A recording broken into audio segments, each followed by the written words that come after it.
Rory? I know this is pretty immediate of me, but this weekend I'll be heading back to my parents' place.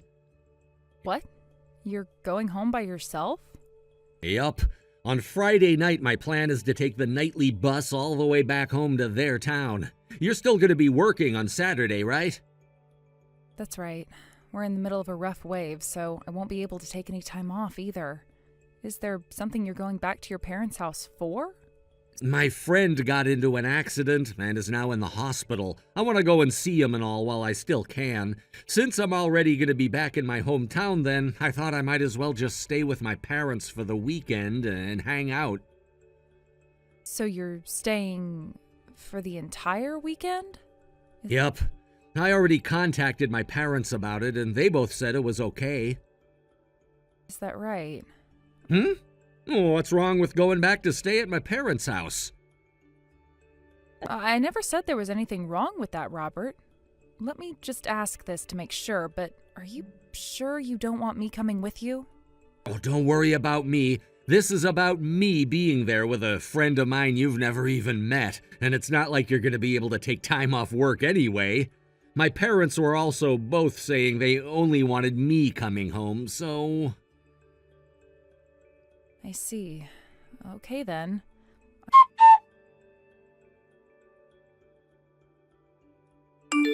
I finished work. I hope you had a good day there. I did, and now I'm gonna start taking the long bus ride back to my parents' place. Oh, that's right.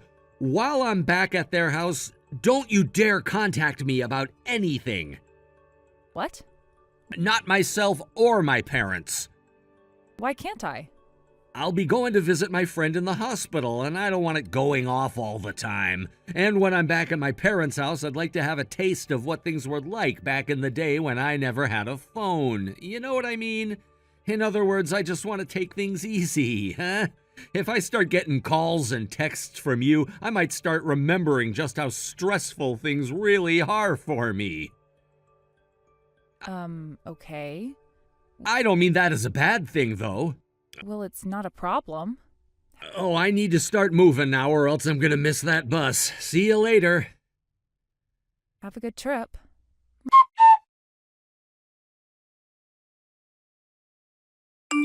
Mom, good evening. This is about what I mentioned to you before. Hello, Rory. And good evening to you, too. How are things going there? Just as I expected. I'm heading back home now is all I really got from him. He told me that he had just finished up work and would be getting on the night bus to head to your guys' place for the weekend. I see. Just to be sure that there wasn't someone like that, my husband and I called all around and heard nothing about one of his friends being in the hospital right now. Everyone around here knows about Robert, so I made sure to ask every single person I could about one of his friends, and nothing came back about one being injured. Thank you for doing that. I'm sorry if that took a lot of your time away from you, though. No worries about that. Another thing, Robert told me not to contact him at all while he's back with you guys. Oh, why could that have been? He said something about not wanting his phone ringing all the time while he's at the hospital, and about how while he's back at your guys' place, he wants to feel like a child again with no stress. Those things. I see. All right then. I'm so sorry for what my little brat has done to you. No, you don't have to apologize. The fact that I have both you and Dad helping me out with all of this has really made me feel strong and confident inside. I'm not sure if that kid is really going to be making his way back here or not soon, but my husband and I are going to do exactly as we told you and head out to that resort for the weekend. I'll leave all of that to you. Now, be careful out there, please. Thank you. And you take care as well. Try not to overdo yourself. Sure. Thank you for saying that.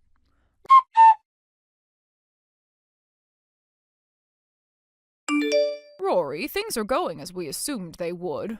Robert just got here and checked into the hotel with a very young woman at his side. Roger that, Mom. So once they've begun eating dinner and a couple of hours have passed since then, we can start our plan of attack, right? Correct. Please do your best. By the way, Rory, that woman he's with, she's the daughter of someone I know. Wait, are you serious? Because of that, there's no reason for us to change our plan of attack now. That girl has done all kinds of stuff with men and has made a reputation for herself here in town. So that's the kind of person she is.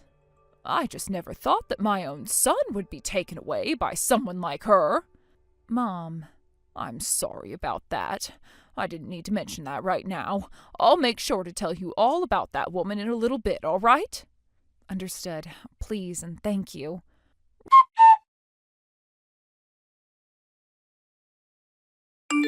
Robert, I'm in trouble. What? Mom? Did something really bad happen or something? I never thought I'd hear that you're in trouble from you. The car at your house got ran into. Huh? Are you talking about my car? That's right. Wait, hold on a second. I never heard anything about my car getting run into or anything like that. If something like that had really happened, I would have heard about the news of it before anyone else, including you, right? And I haven't heard a word from Rory about it either. Right now, who all heard first about your car doesn't matter. Just know that your car was ruined when it was hit, and this is an emergency. I get that this is a huge problem. Where are you at right now? What? I'm at a resort with one of my friends right now. Well, then tell them that something's come up and that you need to head home right now. What? Are you more worried about your friend and that resort or about your family and your car, which was just ruined? I get it already.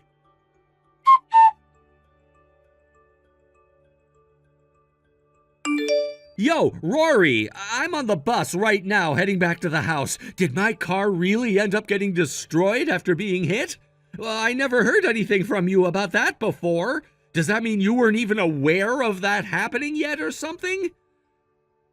Hey, are you going to pick up your phone and reply to me yet?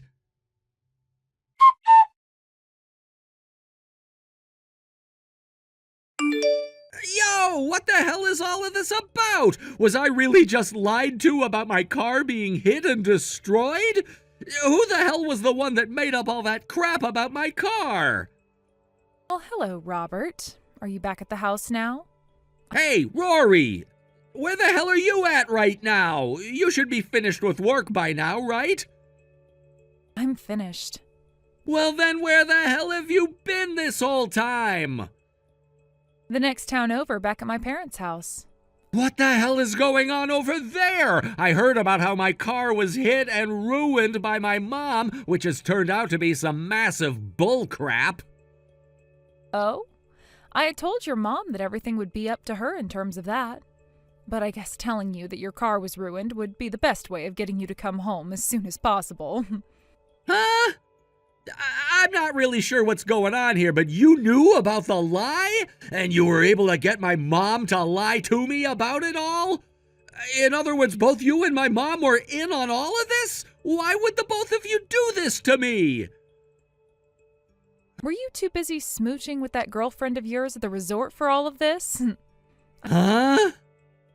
I knew you would be, so I made sure that your mom made up a really good lie that would get you to run home without even thinking first, and taking you away from her. What are you going on about? I don't have any girlfriend right now. Listen, Robert, sorry to say, but I know all about you and her. What? That girl you've been cheating on me with happens to have lived in the same neighborhood as your parents do, but has now been living close to you and I ever since she moved out here after high school.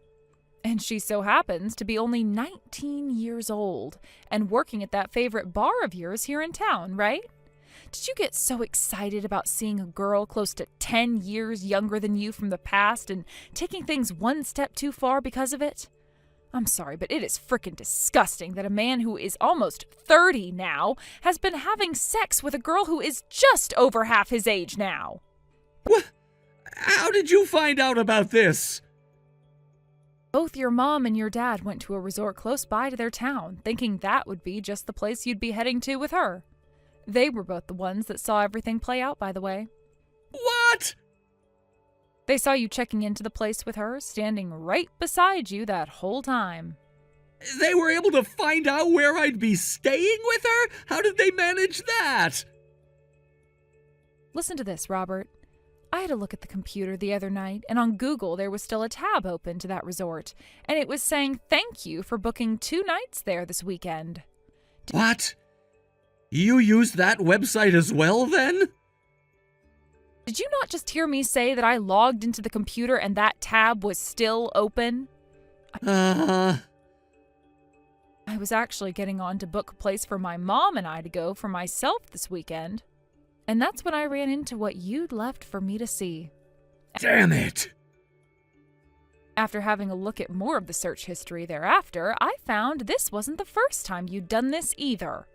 There was at least 3 times you'd gone and booked a room for 2 on that website. But I never went anywhere with you before. That was the moment I realized that you were most likely cheating on me and that I needed to talk with your parents about it. And so, that's how the 2 of them found where I'd be staying. That's right, Robert. Next time you want to keep something completely hidden from me, do so by exiting out of those tabs after reserving a room. Or better yet, do all of that on your phone, please. I should have known something was up when it was my mom telling me about my car having been hit and ruined like she did. You have always had that soft spot in your heart for your mom, to the point that you'll just listen to anything she has to say to you without a doubt in your mind. Well, that really came to bite you in the ass this time, right? God damn it! One other thing. I'll leave everything that comes after this for your dad to handle. My dad? I heard something before from him about how he'd be calling in some help in order to get you trained into being a decent human being again. I'm sure someone's going to be there for you very soon now. Can you hear them coming yet?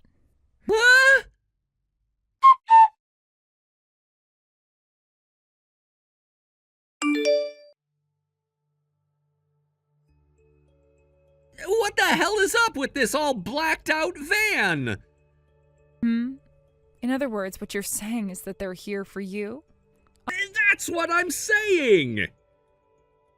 I'm pretty sure you're in the middle of a crisis over there, so it's surprising you can still text me right now. I told them to let me text you so I could ask one last thing, and so they gave me my phone back and let me talk with you. Why would a blacked out van be sent to get me? Well, that van is the company van for a mining company. What kind of mining company are you talking about? One that mines coal. It's the kind of place ne'er-do-wells like yourself end up working at when the rest of the world can't deal with their childish crap anymore. And where they go to learn how to be a proper adult and someone who can be considered a human being again, instead of some stinky pile of trash. I hear that a lot of the people that go to work in those mines come out changed men afterwards. What the hell? And wait, I'm not some stupid ne'er-do-well. And that's why you're going to work there now. You don't seem to get who you really are yet. And wait, what about the company I'm currently working for right now? Hey, come on now. I know you've been fired by them a long time ago. What? After I found out you were cheating on me, I gave your last boss a call and asked about what you'd been doing at work. Turns out that your last boss and I went to the same school together, and he told me all about what actually happened to you some time ago. You'd make out with your coworkers of yours in the company car, and sometimes take them to hotels after work to stay the night. You'd also bring them along with you on your business trips. And then it was found out that you'd spend company money on women, and when asked about all of those things you'd been doing, you said they were all BS. So the company had you fired, right? Wait, who the hell told you all of those things again? You said it was my last boss who you know? I am not reminding you who they are. I hear that you already paid the company back for what you used on yourself, but were then asked for some more when the company realized that was only the tip of the iceberg. Damn it! You've seriously found everything out about me! If you're really that much of a pile of crap, then you're better off down in those mines being of some use to this world. I'll go find myself another job instead of this crap. That's a lot coming from the same man that stopped working after being fired for embezzlement and then used his time and remaining money to go out with a 19-year-old. But... As for the divorce and the settlement, you'll hear all about that in a few days from my lawyer. What? Start thinking to yourself that you are never going to be seeing me ever again, all right? Are you freaking kidding me, Rory? Goodbye forever. Rory!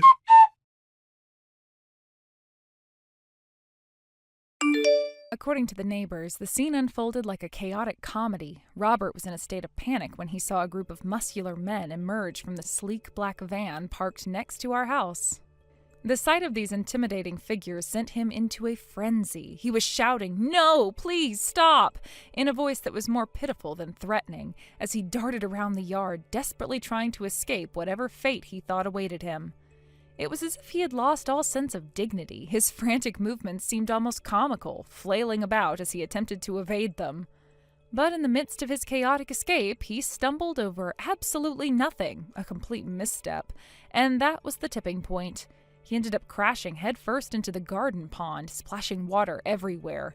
The image of him, completely soaked and disoriented, is one I can't help but chuckle at even now. Despite being drenched from head to toe, the men didn't let him off the hook.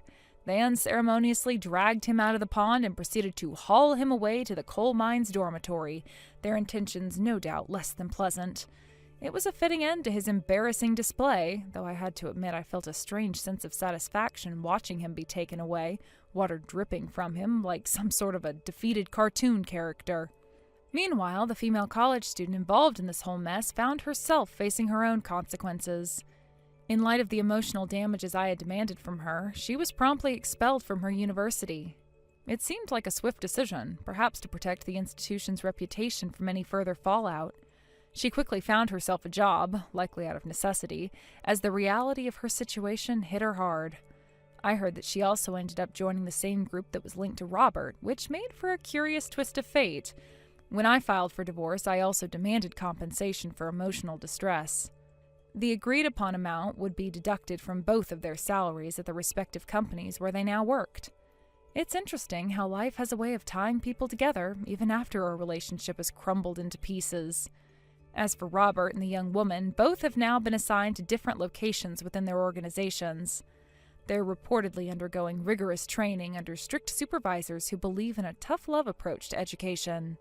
From what I gather, they're working hard, facing a kind of mentorship that is both challenging and, dare I say, possibly character building. It's ironic that they now have to deal with harsh mentors, considering that their earlier actions stemmed from a lack of responsibility.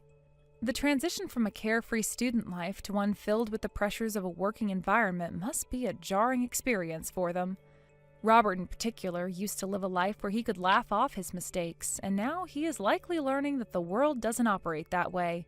He might be grappling with the consequences of his actions in a much more profound way than he ever anticipated. I often wonder how they are handling their new lives. It's almost poetic justice. While they were enjoying what they thought was a fun, carefree existence, they now find themselves in positions where they have to work hard to regain some semblance of respectability. Life can change in an instant, and for both of them, it has become a harsh lesson in accountability. As for me, the divorce process and everything surrounding it were undeniably challenging. But I feel a sense of closure knowing that they are now facing the repercussions of their actions. The emotional toll it took on me was significant, but watching them deal with their own consequences offers a form of vindication. I can move on with my life, and they have to face their new reality, one that involves hard work and the guidance of tough mentors. I've also started to find my own path forward. It's liberating to think that I can make decisions without having to consider the whims of someone else. While they're caught up in a world of hard lessons and difficult tasks, I can focus on my own growth and happiness. The burden of their choices no longer weighs on me. Instead, I feel a sense of lightness and freedom. The universe has a way of balancing things out, and for Robert and the college student, the reality of their situation is a stark reminder of how important it is to take responsibility for one's actions. They thought they could have a carefree life, but now they're learning that every choice has consequences. It's hard not to feel a bit smug about the whole situation. I can't help but smile at the irony. Life has a way of catching up with people, and while I was the one left to pick up the pieces after their reckless decisions, they are now the ones who must navigate the difficult waters of adulthood with all its responsibilities. It feels like I've turned a page in my own life, and they're now stuck in a chapter filled with lessons about accountability and the weight of choices. Thank you for watching. Please subscribe and hit the like button. See you next time.